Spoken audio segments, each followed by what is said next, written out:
Daha yar olmaz o yardan bize, ne vefa bir etibardan bize.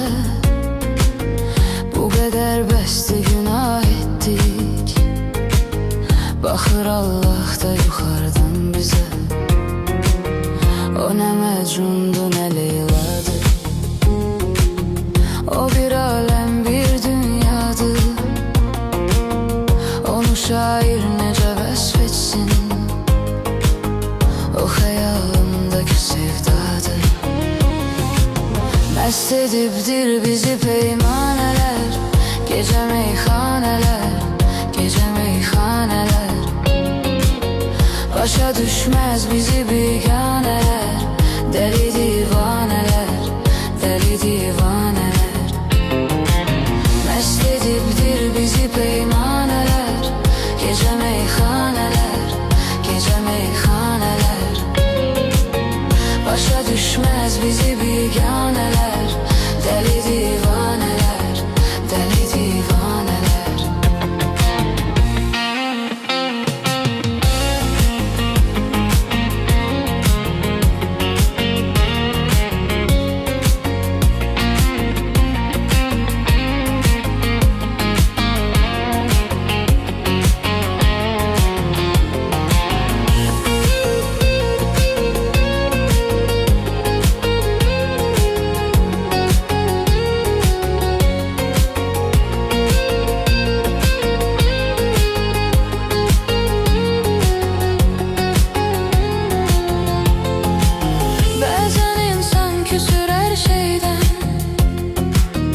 Kara kısmet, kara taleyden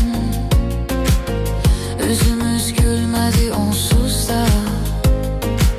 Sağı aşıklara süz meydan, sağı meysüz ki üzüm kalmasın, kara dünyada gözüm kalmasın.